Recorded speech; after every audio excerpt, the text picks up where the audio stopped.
ایک دفعہ حضور نبی کریم صلی اللہ علیہ وسلم تشریف لے گئے ام حرام کے گھر۔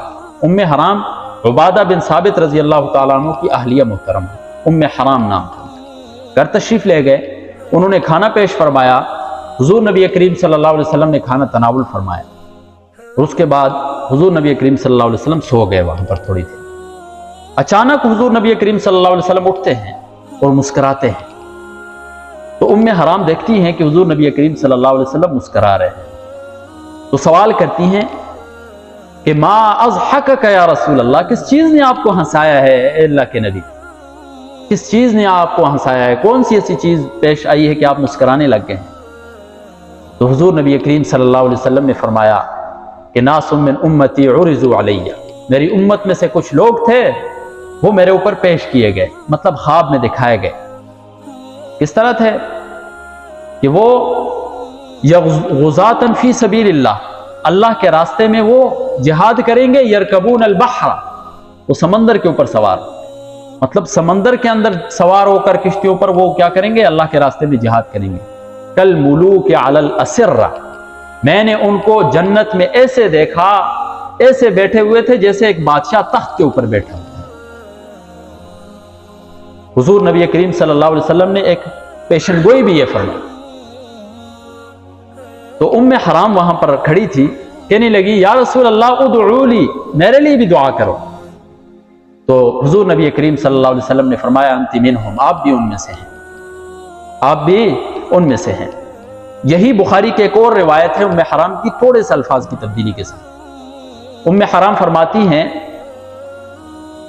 کہ اول جیش من غزا البحر، حضور نبی کریم صلی اللہ علیہ وسلم نے فرمایا کہ وہ پہلا لشکر جو سمندر کے اوپر جہاد کرے گا فقد اوجبوا، انہوں نے اپنے لیے جنت واجب کر لی۔ پھر آپ تاریخ کے اوراق کو بھی ٹٹولیں کہ اسلام کے اندر جو پہلا لشکر جس نے سمندر کے اوپر جہاد کیا ہے وہ کون سا لشکر تھا؟ وہ حضرت امیر معاویہ رضی اللہ تعالیٰ عنہ کا لشکر تھا کہ جس نے سمندر کے اوپر جہاد کیا تھا۔ حضرت امیر معاویہ رضی اللہ تعالیٰ عنہ حضرت عمر رضی اللہ تعالیٰ عنہ کے دور سے شام کے گورنر تھے۔ حضرت امیر معاویہ رضی اللہ تعالیٰ عنہ نے اجازت چاہی نبی کریم حضرت عمر فاروق رضی اللہ تعالیٰ عنہ سے، انہوں نے اجازت نہیں دی۔ پھر حضرت عثمان رضی اللہ تعالیٰ عنہ کا دور آیا، ان سے اجازت مراحمت فرمائی تو انہوں نے اجازت دے دی، فرمایا کہ چند شرائط کے ساتھ میں اجازت دوں۔ پہلی شرط تو یہ ہے کہ ساتھ اپنی اہلیہ کو بھی لے کر جائیں گے اس جہاد۔ دوسری یہ کہ کسی قراندازی نہیں کرنی ہے، جو شخص اپنی مرضی سے اس جہاد میں جائے گا آپ نے قراندازی ان کے درمیان نہیں کرنی۔ تو انہوں نے کہا تمام شرائط مجھے قبول ہے۔ اعلان کرتے ہیں تو جلیل القدر بڑے بڑے صحابہ کرام رضوان اللہ تعالی علیہم اجمعین شامل ہوتے ہیں۔ ان صحابہ کرام میں سے حضرت ابو ایوب انصاری رضی اللہ تعالیٰ عنہ بھی شامل۔ کون ابو ایوب انصاری؟ میزبان مصطفیٰ، کہ جب حضور نبی کریم صلی اللہ علیہ وسلم ہجرت کر کے مدینہ گئے تھے تو حضور نبی کریم صلی اللہ علیہ وسلم کی اونٹنی ان کے گھر کے سامنے بیٹھ گئی تھی، میزبان مصطفیٰ کہلاتے ہیں، تو انہوں نے شرکت کی۔ اسی طرح اور مختلف صحابہ کرام سے ان کے ساتھ ام حرام بھی تھی۔ سمندر کو پار کر رہے تھے، پار کرتے ہوئے ام حرام گھوڑے سے گری اور وہیں پر شہادت پا گئی۔ حضور نبی کریم صلی اللہ علیہ وسلم نے دعا دی تھی، پیشن گوئی تھی، اس کے مطابق ان کا وہاں پر ان کی شہادت ہو۔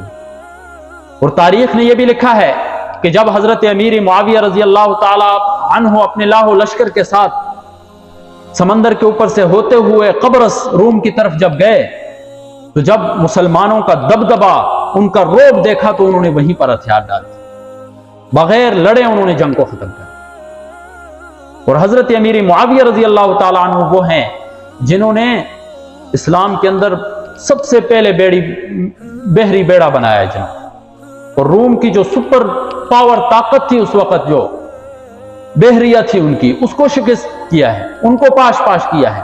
یہ مسلمانوں کی تاریخ ہے میرے بھائی۔ یہ ہیں حضرت امیر معاویہ رضی اللہ تعالیٰ عنہ۔ آج ہم کیا کرتے ہیں؟ تھوڑے سے اختلاف کی وجہ سے ان کو پس پشت ڈال دیتے ہیں، ان کا تذکرہ ہی نہیں کرتے ہیں، ان کے نام کے اوپر اپنے بچوں کے نام تک نہیں رکھتے ہیں۔ میرے اگر تھوڑا سا اختلاف آ گیا، رائے کے اندر اختلاف آ گیا تو کوئی اس میں حرج کی بات نہیں ہے، دو بھائیوں کے اندر بھی رائے میں اختلاف ہو سکتا ہے، اگر حضرت علی اور حضرت معاویہ رضی اللہ تعالیٰ عنہ کے درمیان رائے میں اختلاف ہو گیا تو اس میں کیا حرج؟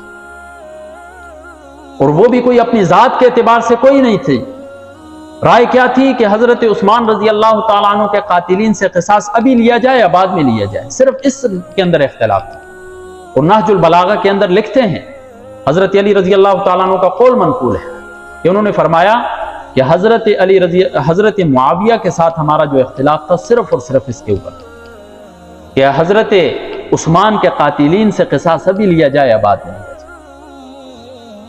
اور دونوں اللہ تعالی حضور نبی کریم صلی اللہ علیہ وسلم کے صحابی